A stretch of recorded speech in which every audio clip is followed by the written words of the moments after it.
Hello and welcome to Inside Marcy's Mind. My name is Marcy Backhus and I am your host. This is our first episode and I am so excited to have you join me here on Inside Marcy's Mind. I am not a new podcaster. I've been podcasting for the last 2 years. I am a self-made podcaster. I do my own music selection, which for this one was really hard because I love my music from my last podcast. But I think I did a good job. Hope it made you feel energized and excited because it did me. I have been a podcaster, like I said, for 2 years. I was doing a podcast called Aging Aim for Sissies, which ran its course. It was a 2-year podcast. And I think I touched on every subject I could. And I started thinking about it and I thought, doggone it, I got more information in my mind. Things come to me on a daily basis. We're going to start this with a single Monday drop. It's going to have a Monday drop. You can find it wherever you get your podcasts. If you're watching me on YouTube, welcome. YouTubers, happy to have you here. I'm going to let you know that you can find me on YouTube at Marcy's Mind. You can find me if you want to email me insidemarcysmind@gmail.com. And my website, you can get anything we talk about. I will have the YouTube episodes up there, the videos, etc. InsideMarcysMind.com. I know that's a lot of information, and we'll talk about that as we go. I know a lot of you are returnees from Aging Aim for Sissies, but you're going to have to forgive me. I'm going to have to explain who I am to my new audience. So I am 63 years old. I'm a mother of 2. I live in downtown Chicago, and I am a 2-year transplant to the city of Chicago from California. We've lived in several places. We lived in Oregon. We lived in Texas. We lived in Denmark. So I've lived a lot of places, but I will tell you, this is my time and this is my place and this is my city. So I am happier than I've been in a very long time. I'm feeling better than I have in a very long time. I spent the last year really working on myself. I hope that comes across in my podcast, and I hope that you feel it as well. I moved here, thought I was doing fine, and realized a year in that I was not. And mentally, I was not doing well. Physically, I sucked. I had already been carrying about 30 pounds extra for 10 years since I turned from 50 to 60. I don't know why. I don't really care why. I assume it's got some big meaning, but nonetheless. And then I moved here and gained another 20 pounds and physically felt like crap, physically looked like crap, and was not happy. And I made a decision to join a gym. Now, in my fancy building, we have a gym, but I felt that it was important for me to get out and be with people. And I joined a gym called Equinox right up the street here on Michigan Avenue. And they have a pool and they had water aerobics. Well, doggone it if I didn't just find the greatest group of women in that water aerobics. They're called the Pool Pals. They've been together since 2006 and they welcome me with open arms. I have friendship. I have fun. I have a life. I have lunches and brunches and teas, and I'm living my best life. And on top of that, I live with my husband, Craig, and my 2 cats, Patrick and Pickles. So you'll hear about Patrick and Pickles. Right now, Patrick's sleeping over to my left and Pickles is hiding somewhere. Craig, I have a husband. His name is Craig. We've been married 33 years. This year will be 34 in December. Marriage is not easy. Marriage is not always happy. We'll talk about that, I'm sure, in episodes to come. But we've been together a long time. And the thought of starting over is just not something I want to do. But I'll tell you, it's not always easy. So today, Craig is out of the condo. He is at his family home that he and his 3 sisters are sorting and going through and picking and choosing and getting rid of and all of that. And that's a lot. That's an emotional thing, I think, every time they do it. I see for the 3 of them, if any of you are listening, I see that it's been really healing. And as your sister-in-law, that makes me super happy. So again, we are going to talk about aging on this podcast because we're talking about Marcy's mind and what's in it. And we're going to have, it opens up subjects to so much more for this podcast than my other podcasts. And that goes for today's episode. When we get into the episode part, I usually always talk about myself for a little while, and then I always have a subject that we talk about. So today's subject, just so you know, is going to be about women and money. And you'll see what that all entails, talking about women and money. What else do you need to know about me? I love the city of Chicago. I really have found a fondness for it here. I moved from a very big home in a suburb of Orange County, California, to a very small condo in the city of Chicago. I'm 36 floors up. I don't know if on YouTube you can kind of see the building behind me. We have a 1-bedroom, 1-bath condo, and I wouldn't have it any other way. We bought this condo 24 years ago, speaking about women and money. We bought this as an investment property. It was rented out all those years. And then when we had an opportunity to move here, we came, we already had a place to live. So it seemed like the perfect fit. Would I have one more bedroom? Yeah, if I was buying today, but I remember back when we bought this, and we have in-unit laundry, which doesn't seem like a big deal until you don't have in-unit laundry. And when we bought this, we were looking at a 2-bedroom, and this particular unit had in-unit laundry put in, which I'm grateful for, because now you can't do it anymore. And we're grandfathered into the in-unit laundry. We have a giant laundry room downstairs, but I don't want to drag crap. I like having my own laundry. So we didn't buy the 2-bedroom because it didn't have in-unit laundry. And I had thought at the time it would be easier to rent out a unit that has in-unit laundry. Well, I was right about that. Our unit never went unrented in 20 some odd years. And now we're living in it, and I'm glad we have in-unit laundry. We've done some remodeling. We redid the kitchen. We did a walk-in shower and redid the bathroom. So it's all my place. It's all up to my standards, and I love it. It's a fabulous building. We have roof deck terraces. We have a pool, and I really love it. And let me tell you something, people. I do not miss a giant house. And if you're living in your big old house thinking this is the life, great for you. But if you ever downsize and get rid of all your crap, you're going to be happy. I'll tell you, I don't miss any of my stuff. Everybody that knows me knows I got rid of 90% of everything we owned. Did it by myself because Craig was already here in Chicago. And I'll tell you something, I look back on that. And this is the time of year that I look back on it, because this is the time of year I was doing it. And I don't know how I did it. And it's something, I think, when you're in the middle of something, you just move forward, you go, you do. And then when you're done, you're just like, whoa, that was a lot. But yeah, that's what's going on with me. And I am so excited with Inside Marcy's Mind. I hope that you enjoy this podcast. I hope it gives you everything you're looking for in a podcast. We're going to always be a 30-minute or less episode. This is meant to be while you're in the car going a short distance, or you're doing your walk, or you're on the treadmill, or you're walking to the gym. It's never going to be a super long episode. If I do well and I'm happy with it, and I think I have enough to say, because I never want just noise. If I think I have enough to say, we may up it to 2 episodes a week. But, you know, right now we're going to start with the 1. I do travel a lot. Those of you that know me, when I go, I take it on the road. I do have regular people that I interview. Those people are still going to be a part of the podcast. But what I love is that we're going to be able to increase the people that we interview, because it doesn't have to be about aging. And I have friends I'd love to interview. We did interview my husband once on the last podcast. That was pretty funny. He's pretty funny when he wants to be.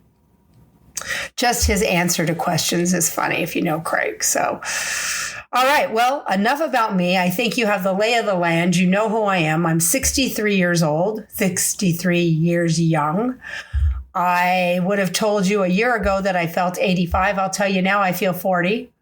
And I'm going with what I feel, not what I say on paper. So, welcome to Inside Marcy's Mind.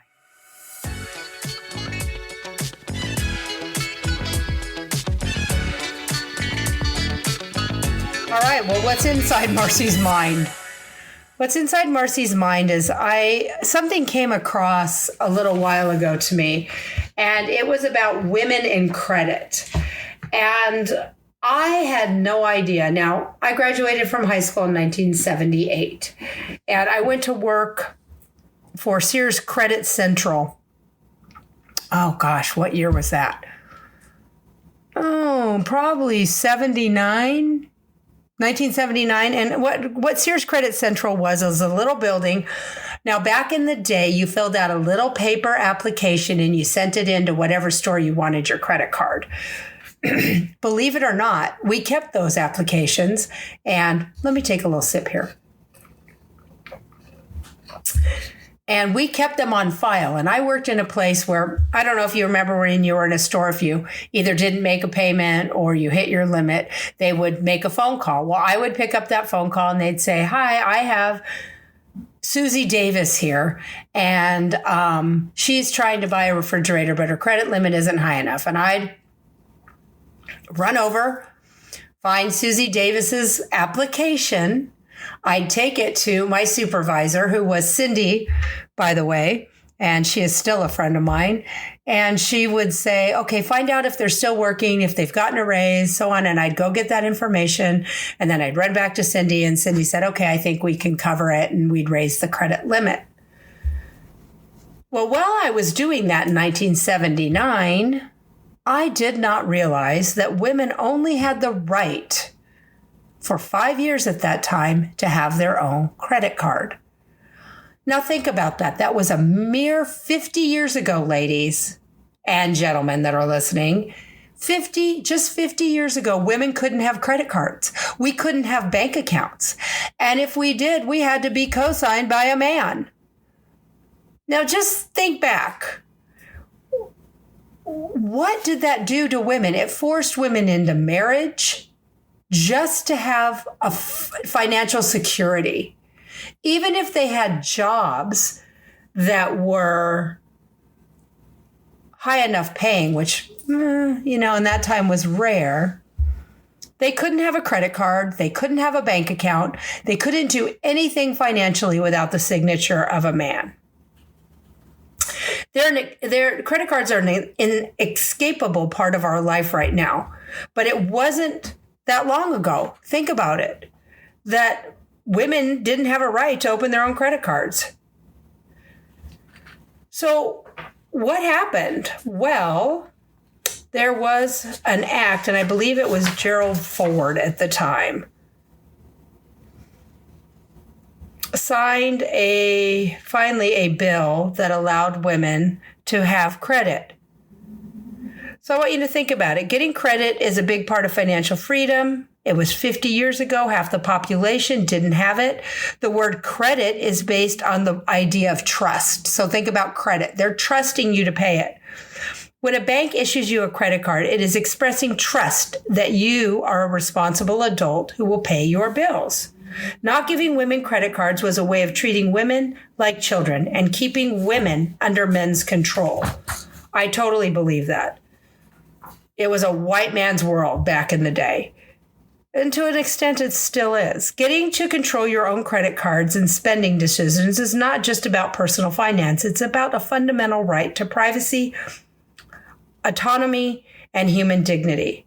What if a woman was in an abusive relationship and a controlling spouse wouldn't let her spend money? What if a woman was a primary breadwinner in her household and was better equipped to manage credit cards and bills than her lower income husband? Could you imagine that, being in a relationship where you were the breadwinner, but you still had no rights? I don't know. Crazy, right? And if you look back on old TV shows, you can kind of see this playing out. Look at Lucy, always asking Ricky for money. I know it's funny, and I know it can make you laugh, but I want you to really think about that. Denying women credit cards was really bad for business. Think of all the money that banks and credit card companies have made in the last 50 years. Since then, they started issuing credit cards to 100% of the adult population instead of just 50%.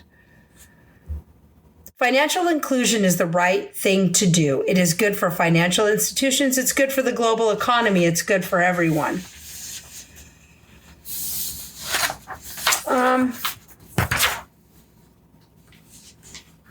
The interesting thing is, I don't know, one of the things I read is that the first credit card was Diners Club. And I know you've always seen the Diners Club. Who knew that Diners Club was the first credit card? And they did it so that business lunches could be paid for while people were eating out. Let's think about credit cards a little bit. It's kind of fun. You used to have a raised numbers on your credit card so they could do the credit card membership machine. What else? My first credit card was a Sears credit card because I work for Sears. I can still remember my number. It's 877-935-530452. I don't know why I can remember that number, but I can. And that was my very first credit card. I then had a Joseph Magnan's credit card because my mother worked at Joseph Magnan's. She, when I was in fourth grade, she went back to work and she worked there. Joseph Magnan's was a department store in the San Fernando Valley. There was I. Magnan and Joseph Magnan. They were brothers. So one of the things that I left out, and they issued metal plates called metal money. Those were the first credit cards. Those were a precursor to the modern credit card. So the metal plates allowed the customer to defer payments on purchases they made. So they were kind of like a layaway system.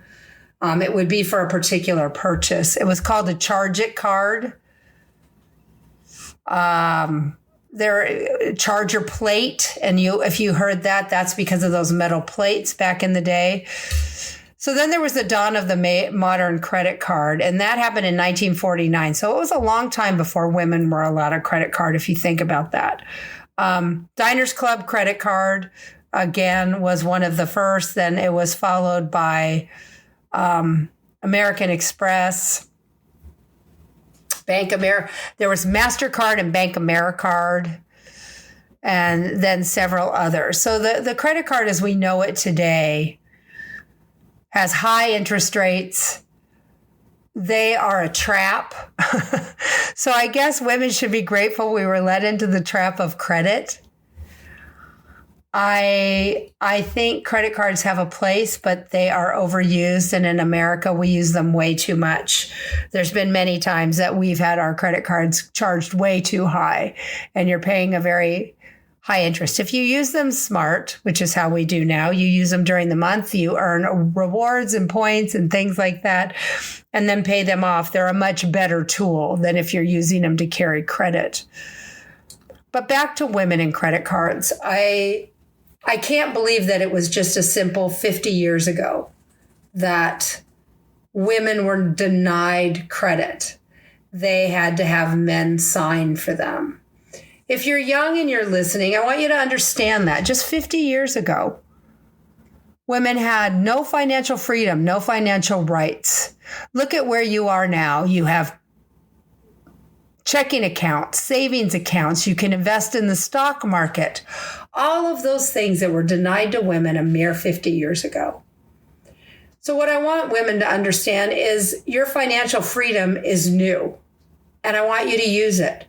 I want you to make sure that everything is not in your husband's name. That is very archaic. That you have control. Craig has always given me financial control, and now I have too much financial control because sometimes I wish he was in the mix on making decisions. But I make most of our big financial decisions, and he trusts me. And I can't imagine a marriage being any other way. We talked a little bit about marriage being hard. And I think finances is one of the biggest problems in a marriage for people, either the lack of discussing or discussing it too much. You can have a marriage where nobody ever discusses it and everything falls by the wayside or falls apart, or you can have a point where it's just constant conversation. Neither one of those things are right. I think you need to find, as anything, a happy medium in your financial discussions. But for something that's come so new to women, I think it's pretty amazing that women take it seriously. Understand finances, understand your finances, understand investing, understand your investments. Make sure that you have, if you are young and you do have all of these things and you're investing and you're figuring things out, make sure that you do have a will so that all your hard work, if anything was to happen to you, doesn't go by the wayside. These are things to think about financially. So this is just a little something that's been in my head. It was fun to go back and think about working at Sears Credit Central, having paper applications and all of that, and that they did live and they did store them somewhere. And we did use them to make your credit decisions for you. And, sometimes people didn't make a payment and you weren't getting that stuff. And I had to tell them. I was young. It was a great job. I loved it. Well, I hope you enjoyed the first episode of Inside Marcy's Mind.